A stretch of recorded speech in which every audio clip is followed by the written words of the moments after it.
دوستوں، آپ کو کیسا لگتا ہے جب آپ کسی جوس والے کے یہاں جوس پینے جائیں اور وہ ایک گلاس کے ساتھ ایک چھوٹا گلاس فری دے دے؟ آپ کو کیسا لگے گا جب آپ کسی سبزی والے کے یہاں سبزی لینے کے لیے جائیں اور ساتھ میں ہری مرچ اور دھنیا الگ سے ڈال دے؟ کیسا لگے گا جب آپ کسی باربر کے یہاں جائیں اور وہ آپ کی شیونگ اور ہیئر کٹنگ کرنے کے بعد مساج فری میں کر دے؟ کیسا لگے گا جب آپ کسی ٹیکسی والے کے ساتھ بیٹھیں اور وہ آپ کو اپنی منزل تک چھوڑے اور ساتھ میں آپ کا سامان بھی آپ کے گھر کے دروازے تک پہنچا دے؟ کیسا لگے گا اگر کوئی مزدور آپ کے یہاں یہ طے کر کے آئے کہ صاحب میں صبح 9 بجے سے لے کر 5 بجے تک کام کروں گا، لیکن وہ 6 بجے تک کام کرتا رہے اور اس کے بدلے میں کچھ مانگے بھی نہ؟ آپ کو بہت اچھا لگے گا۔ کوئی سامان دینے والا سامان تول کے دے اور آپ کو کچھ زیادہ سامان دے دے، جھکتی ہوئی ڈنڈی، کیسا لگے گا آپ کو؟ یقیناً اچھا لگے گا۔ یہ جو لوگ کام کر رہے ہیں دراصل یہ سخاوت کا کام ہے۔ مولا علی ارشاد فرماتے ہیں کہ روزی محنت میں نہیں بلکہ سخاوت میں ہے۔ آپ سخی بنیے، پھر دیکھیے روزی میں کیسے اضافہ ہوتا ہے۔ اللہ تعالیٰ بھی ارشاد فرماتا ہے لئن شکرتم لازیدنکم ولئن کفرتم ان عذابی لشدید، کہ تم شکر ادا کرتے جاؤ تو نعمتوں میں اضافہ ہوتا جائے گا، روزی میں اضافہ ہوتا جائے گا، اور اگر کفر کرو گے، کفران نعمت کرو گے، انکار کرو گے، دبا کے بیٹھ جاؤ گے تو نعمتیں کم ہو جائیں گی، نعمتیں ختم ہو جائیں گی۔ یقیناً انسان کو سخی ہونا چاہیے۔ کنجوس آدمی کفران نعمت کرتا ہے، اس کی روزی کم ہونے لگتی ہے۔ کچھ دینے کی عادت ڈالیے۔ اللہ کے رسول صلی اللہ علیہ وسلم ارشاد فرماتے ہیں کہ جس سخاوت دل اور ذہن کی ایک حالت کا نام ہے جہاں پر انسان اپنے خرچوں سے دوسروں کو مدد کرتا ہے، دوسروں کو دیتا ہے۔ جس کا دل کھلا ہوتا ہے اس کا ہاتھ بھی کھلا ہوتا ہے، اور دل تنگ دست تنگ، یعنی اگر دل تنگ ہو جائے تو انسان کا ہاتھ بھی تنگ ہو جاتا ہے۔ لہٰذا ہمیں دل کو کھلا رکھنا ہے۔ دل کھلا ہوگا تو ہاتھ کھلے ہوں گے، ہاتھ کھلے ہوں گے تو ہم لوگوں کو دینے کی عادت ڈالیں گے۔ بتائیے، ایک شخص، آپ نے دیکھا کہ ایک پھل والے کی دکان پہ بہت بھیڑ لگی ہوئی ہے اور بہت بکری ہوتی ہے۔ کیوں؟ وہ جب آپ سنترے لینے جائیے تو 1 درجن کے بجائے آپ کو ایک فالتو سنترا دیتا ہے۔ سبزی والے کے یہاں دیکھا جہاں آپ خریدتے ہیں، اس کے یہاں بھیڑ اس لیے ہے کیونکہ وہ کچھ ہلدی، وہ دھنیا اور کچھ مرچ فالتو دے دیتا ہے۔ ایک باربر کی یہاں جائیے، سیلون پہ جائیے، اس کے یہاں بھیڑ کیوں لگی ہے؟ کیونکہ وہ الگ سے آپ کی چمپی کر دیتا ہے۔ ایکسٹرا کرنے سے انسان، یعنی سخی آدمی جو ہوگا وہ ایکسٹرا دے گا، آپ کو الگ سے دے گا۔ اس مزدور کی آپ زیادہ تلاش کریں گے جو آپ یہاں فالتو کام کرے گا۔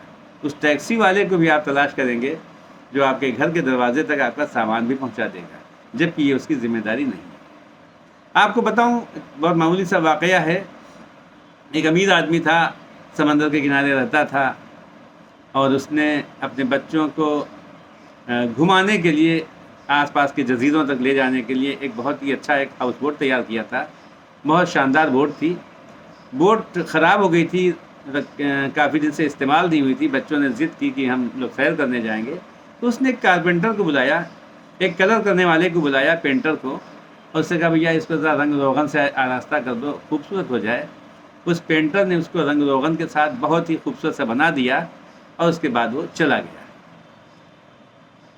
اس بوٹ کو لے کر اس نے گھر والوں سے یہ کہا کہ بغیر میری اجازت کے بھی بوٹ مت لے جانا، تو یہ کہہ کے شہر کی طرف چلا گیا۔ لیکن جب واپس آیا تو دیکھا بوٹ نہیں ہے، نہ اس کے بچے ہیں، نہ اس کی فیملی گھر پہ۔ آس پاس کے لوگوں سے پتا ہوا کہ اس کی فیملی، یعنی اس کی بیوی اپنے بچوں کو لے کر اس بوٹ پر گھمانے کے لیے کہیں جزیرے میں آس پاس نکل گئی ہے، آئی لینڈ پہ۔ گھبرایا، وہ رونے لگا، تڑپنے لگا۔ لوگوں نے پوچھا کیا بات؟ کہا صاحب اس کا رنگ روغن تو ہو گیا تھا، لیکن اس بوٹ میں ایک سوراخ تھا، اس میں سے پانی آ جائے گا، پانی آئے گا تو بوٹ ڈوب جائے گی، یا میری فیملی واپس نہیں آئے گی شاید، کیونکہ بوٹ خراب تھی، اس میں سوراخ تھا، کیا پتا کہاں وہ لوگ نکل گئے ہیں، بوٹ تو آئے گی نہیں واپس۔ اسی میں پریشان تھا، بے ہوشی والی کیفیت پیدا ہو رہی تھی، رو رہا تھا، چلا رہا تھا۔ کافی دیر اسی میں گزر گئی تو اچانک اس نے دیکھا کہ اس کی بوٹ واپس آ رہی ہے اور دور سے اس کے بچے ہاتھ ہلا رہے ہیں۔ جیسے ہی وہ ساحل کے قریب آئی، بچے اترے، اس کی فیملی اتری، اس نے جا کے گلے سے لگایا اور کہا کہ تم لوگ کیسے واپس آئے؟ اس نے کہا نہیں، آرام سے واپس آ گئے۔ وہ جلدی سے بوٹ کے اندر گیا، اس نے دیکھا جہاں پہ سوراخ تھا اس سوراخ کو بہت قاعدے سے بند کر دیا گیا تھا، لکڑی سے قاعدے سے، اور اس کے اوپر رنگ و روغن کر دیا گیا تھا، دکھائی بھی نہیں پڑ رہا تھا۔ وہ سمجھ گیا کہ اس پینٹر نے یہ کام کیا ہے۔ وہ پینٹر کے پاس گیا اور جانے کے بعد کہا بھائی لیجئے اپنا معاوضہ۔ اس نے مثلاً طے کیا تھا کہ بھائی ہم آپ کو 20,000 روپے دیں گے، بجائے 20,000 کے اس نے 1,00,000 روپے دیے۔ پینٹر کو بڑی حیرت ہوئی، کہا یہ آپ نے 1,00,000 روپے کیوں دیے؟ تو اس نے کہا یہ بتائیے مسٹر پینٹر کہ اس میں ہماری بوٹ میں ایک سوراخ تھا، وہ سوراخ آپ نے کیا بند کر دیا تھا؟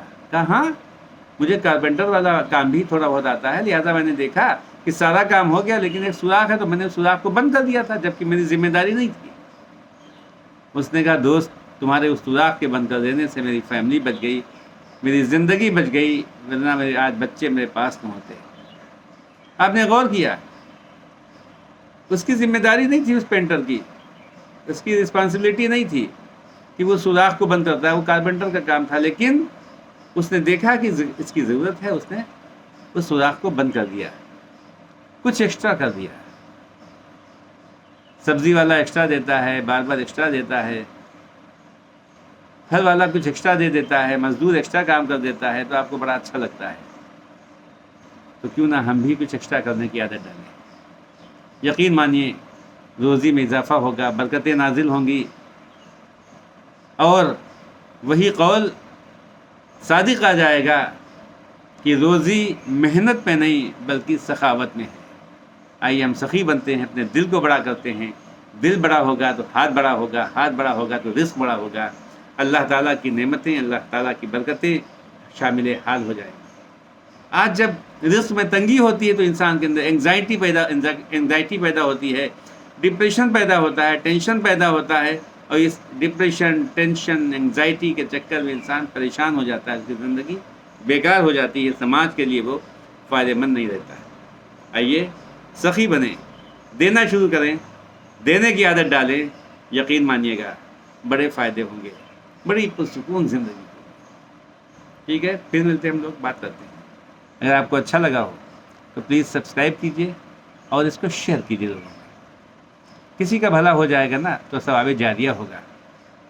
کسی نے اپنا عمل بدل دیا تو اس کے ہر عمل کے ثواب میں حقدار آپ بھی ہو جائیں گے۔ شکریہ، بہت بہت شکریہ۔